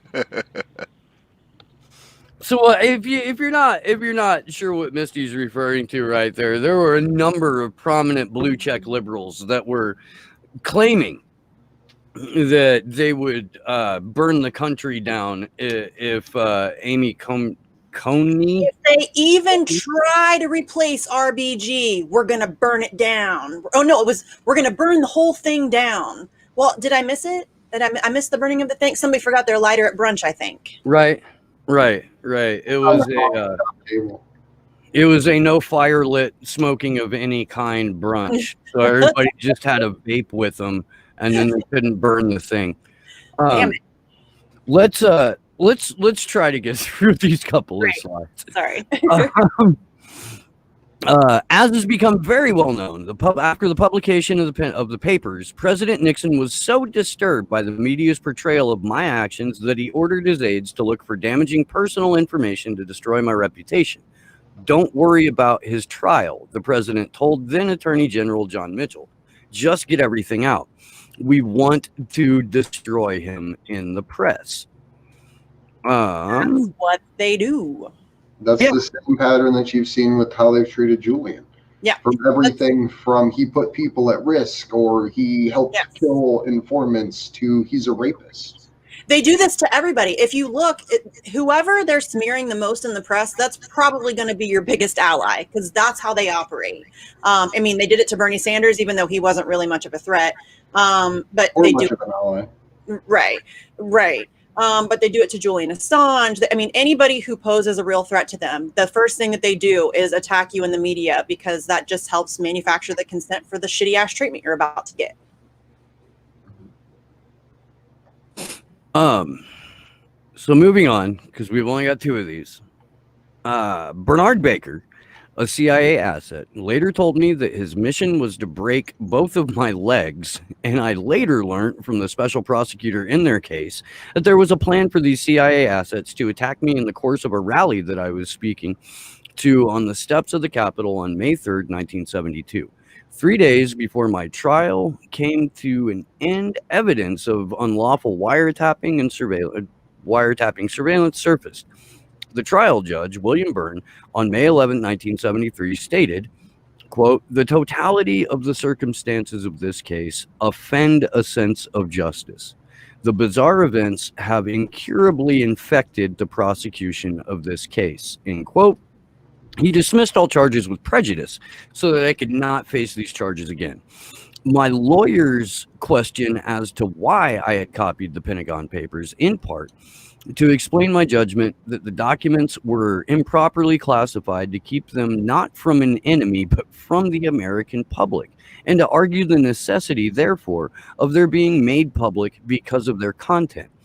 The court ruled the question as irrelevant, and I was silenced before I could begin. My lawyer said that he had never heard of a case where a defendant was not permitted to tell the jury why he did what he did. Well, here we have an exact parallel. With Julian's case, were it to wind up in a U.S. jurisdiction, because the Espionage Act has no public interest defense. Not only would Julian not have an opportunity to discuss why he did what he did, which includes the founding of WikiLeaks and everything that they've released, he's legally forbidden to do so.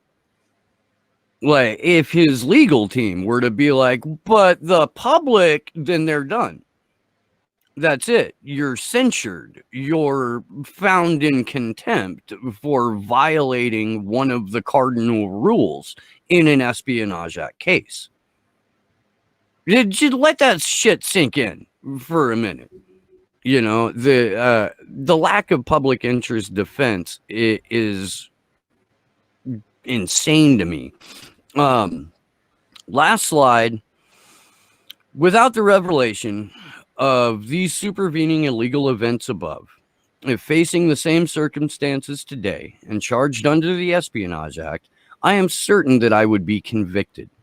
I observe that this has been the pattern since in prosecutions under the Espionage Act of whistleblowers seeking to raise the public interest attaching to the publications in question.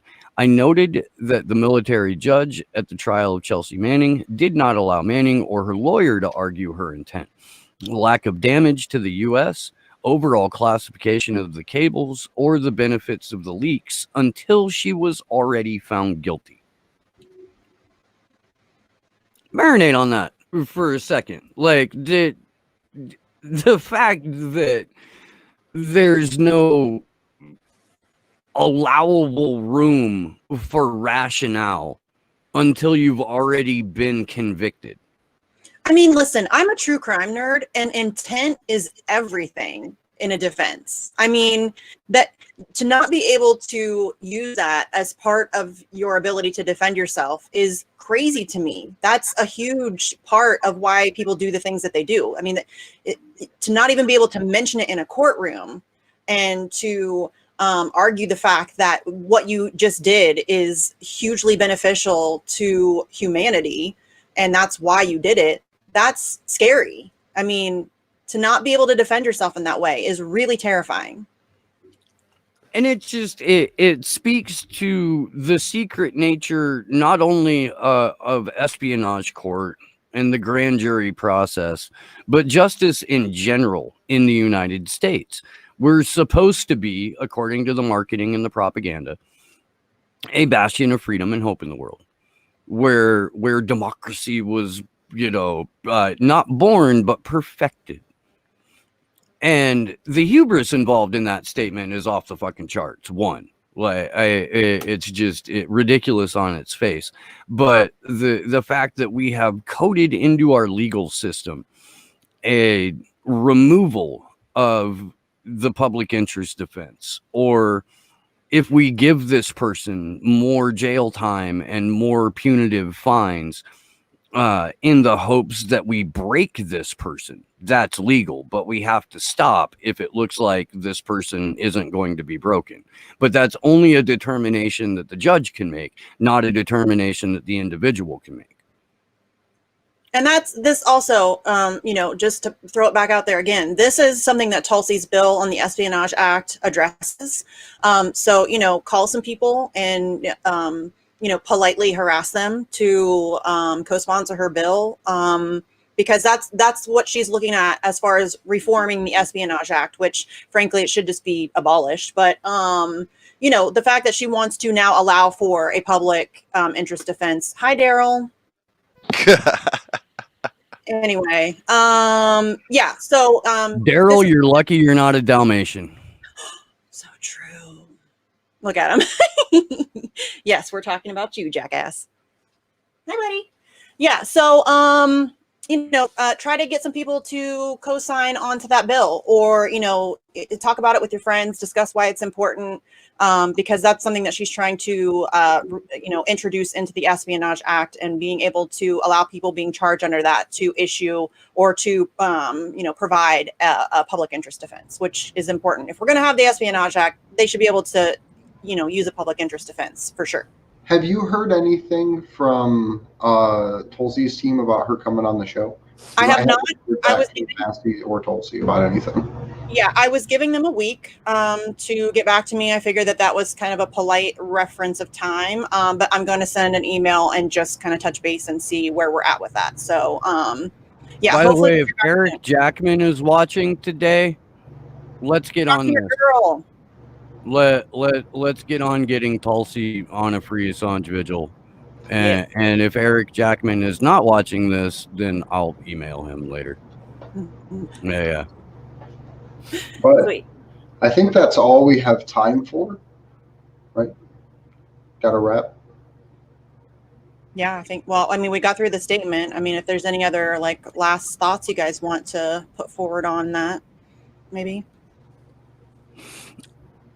Daniel Ellsberg makes such a wonderful and in-depth, I guess, statement,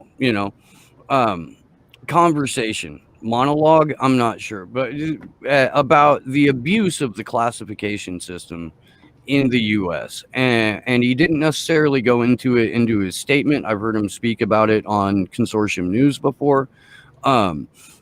I highly encourage everyone to go and find Daniel Ellsberg talking about the classification system, because the way that the U.S. has structured it makes it so that even the most mundane, under extraordinary field report becomes classified.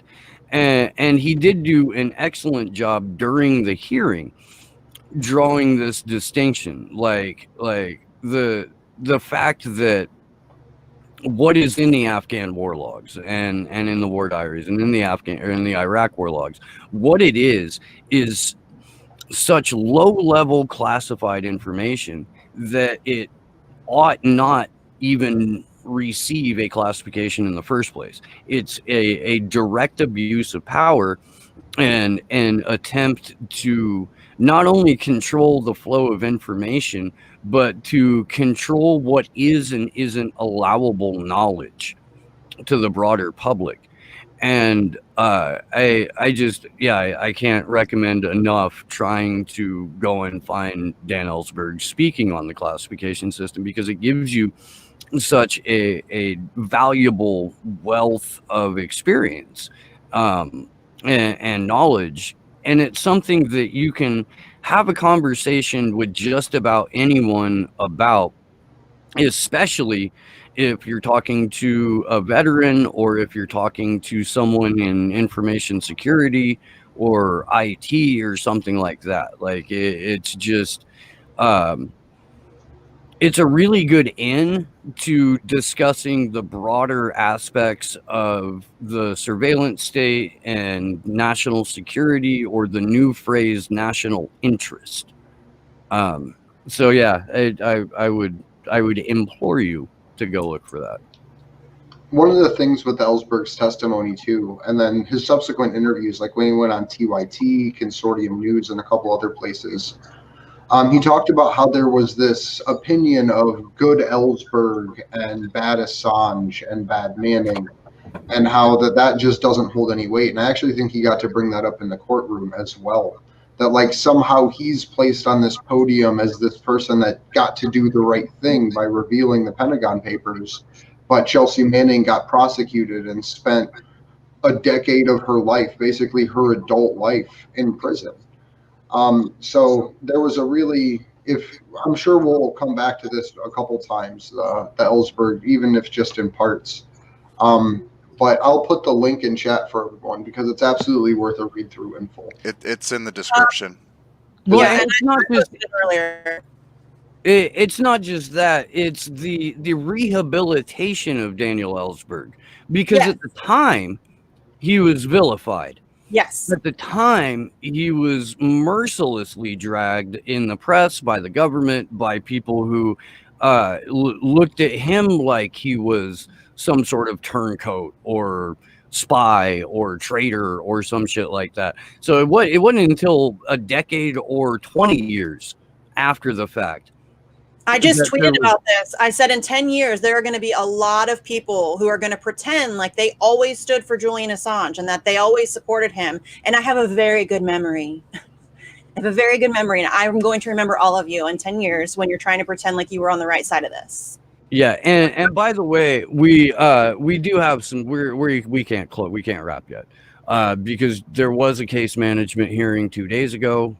We do need to give you guys the information on that. Our good friend and friend of the show, Muhammad El-Mazi, was at the Old Bailey for this. He was able to get a couple of really nice videos with Rebecca Vincent and John Shipton.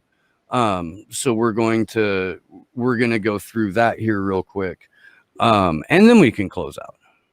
But I don't know what you've got queued up, Josh. I'm going to play the Rebecca Vincent one first. Mute both of you. Yes, sir. I'm Rebecca Vincent, the Director of International Campaigns for Reporters Without Borders, outside the Westminster Magistrates Court, where we've just monitored an administrative hearing, a call-over hearing in the case of Julian Assange. He's required to appear before the court every 30 days, so he did so today via video link. Proceedings only lasted a couple of minutes. Judge Baretzer was not here today. She was replaced by Judge Ikram, although when he came into the room, nobody actually knew who he was. We had to find this out afterwards. Mr. Fitzgerald was there for the defense, and Mr. Smith for the prosecution. And the only thing that happened was that proceedings were adjourned until the 26th of November. Now, we've come in person because NGOs for the first time have been barred access to the remote telephone line. That used to be how we could access these sorts of administrative proceedings. So the only way that we as professional NGO observers could follow what happened today was to queue and to get into one of very few spaces in the public gallery. So again, this court has made it clear that restrictions on NGO observers that were imposed during the 4 weeks of proceedings at the Old Bailey are now still in effect for all proceedings in this case, which is really unacceptable and really presents a barrier to open justice. So we'll continue to monitor at Reporters Without Borders, and we will come and get in person when we can, because that's the only option that is left to us. Hi, John Shipton here, Julian's father. Today the hearing at Westminster Court was a management hearing. The next management hearing will be in a month, the 26th of November. Meanwhile, the defence has made a submission to the judge to extend the time due for final submissions by 1 week. The reason for this is that the computer, the laptop, which contains the submission for Julian to review, has been delayed in the jail. So they've asked for another week. So it looks like the judge will agree. So the prison authorities have delayed giving it to him, or what exactly is the delay? It's the prison authorities, or the bureaucracy within the jail, has made a mess. It's got bogged down within the jail. Thank you very much.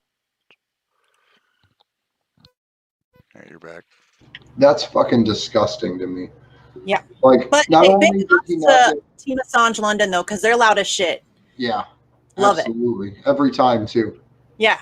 But not only did they deny him a radio for like what, almost the first year, if not more, that he was in Belmarsh until Nikki filed the Freedom of Information Act request about if he had gotten a radio yet. And then he got a laptop, but they glued all the fucking keys down on the laptop that they had originally given him. And now they are straight just delaying even allowing him to review his own court case to help with his own defense. And this is par for the course. They've been doing this the whole time, fucking him over the whole time. It's like a human rights violation extravaganza. It's like one right after the other. And nobody seems to give a shit. It's kind of nuts. Well, I mean, we give a shit, but you know. I mean, you guys who are watching give a shit. Yes, you guys give a shit, obviously. All right, so so it does look like there will be a week extension on the defense preparing their final statement. Again, we don't get to see or hear what closing arguments are, because it was determined back in September, I guess first week of October, that that they would be submitted in writing only, which cuts all of us out of the process of being able to if nothing else, observe this fucking, let's use John Pilger's word, charade. Because it is. This is Stalin and the show trials that went down in the Soviet Union during that regime have nothing on this. Like, the number of people that have made this comparison have said the defendants in Stalin's show trials were allowed to stand next to their defense. They were allowed to be a part of the court proceedings. They built a goddamn fishbowl for Julian in the Old Bailey to match the one that was at Westminster, in order to make him seem like the scariest terrorist on the planet. And again, as a non-violent human being who does journalism and does publishing and does tech, like, that's a far cry from a violent offender, and it makes me so fucking angry. Yeah. Well, it's symbolic. The entire Old Bailey thing, like, that building has been used for the progression of atrocities against humans for centuries, and not once did it have a glass box inside of it until now. And the fact that it's the Old Bailey itself, which is reminiscent of the community that Assange himself was a part of, which is the anonymous community, and that being the opening scene of V for Vendetta with that building falling. I think that was part of the decision to hold this in this building, just as a way to just further demonstrate the power that the state has against him. Well, with that, you want to go ahead and close out? Do we want to, just because we're still here, play the Giannis testimony statement real quick? That, like, 2-minute video? Yeah, I can play it. Mute. Yeah, why not? I just came out of the courthouse here in Athens, where I testified to the Spanish judicial authorities in a case against UC Global, a company that was hired by the American authorities to spy on us, that is, on all those of us who visited Julian Assange, the Ecuadorian embassy, during his incarceration there. I saw material that is shameful. I saw videos of myself. I saw photographs of my wife's visa. I've seen transcriptions of my private conversations with Julian Assange. Of course, none of that is a great surprise, but none of us, at the same time, have the right to accept this as normal. We have to fight against this normality of transparent citizens and opaque dictators, opaque governments, opaque ministers of defense. MERA 25, our political party, DM25, or Pan-European Movement, the Progressive International, is going to do whatever it takes to turn the tables on those who are killing Julian Assange as we speak in Britain's Guantanamo Bay by incarcerating 23 hours every day and night in strict isolation. We're going to turn the tables on them and turn them into the accused of crimes against humanity and of trying effectively to annihilate Julian Assange for the great crime of doing journalism, of telling us what our governments have been doing in our name behind our backs.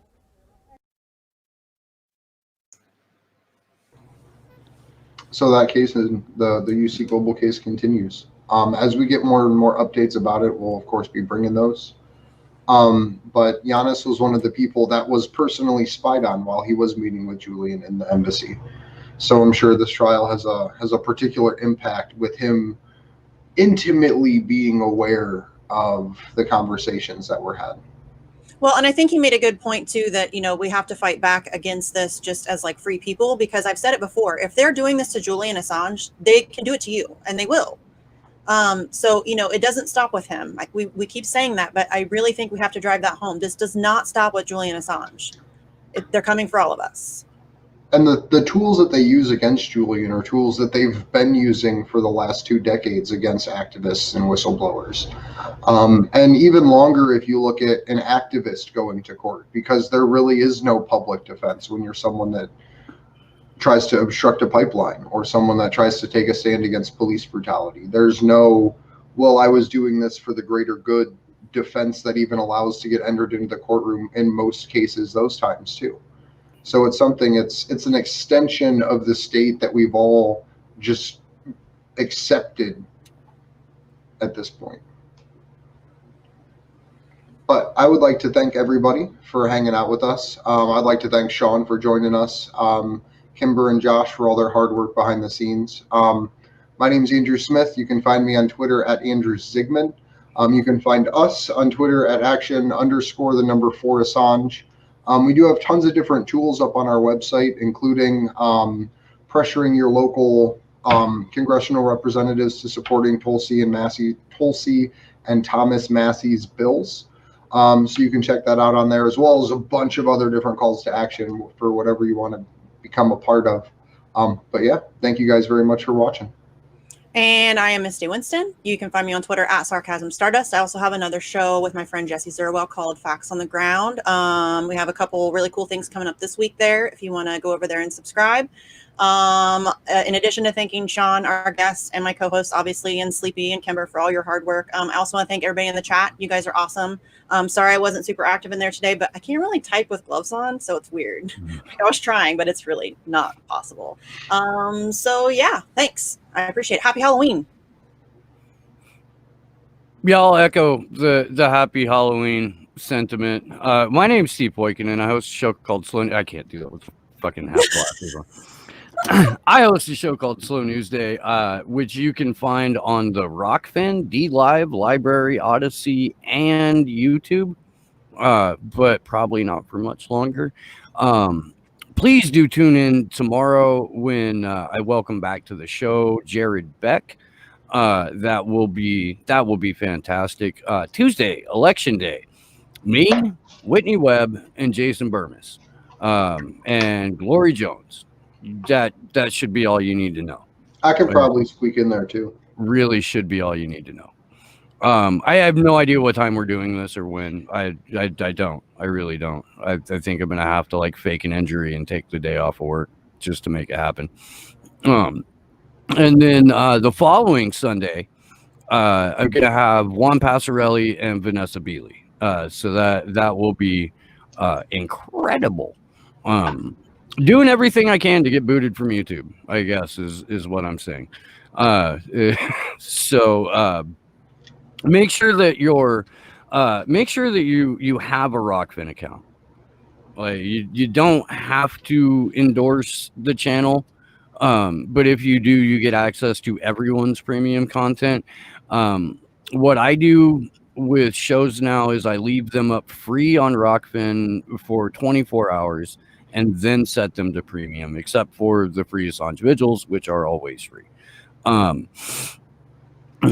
hopefully that entices enough people over to the platform. You know, it's a rarity, and Burmis was talking about this when more than 10% of your YouTube audience will follow you to a different platform. We're at about 35% of the Slow News Day audience over on Rockfin, which is huge. You guys are awesome. Thank you for that. Thanks always to Sleepy Josh on the ones and twos for setting up the show and the graphics for us today. And to my co-hosts, Andrew Smith and Misty Winston. And to you guys, we just love you. We do. You're awesome. So make sure that you keep coming back and hanging out for all of this. And if I don't see you all tomorrow, we will see you Tuesday. Good luck to us all.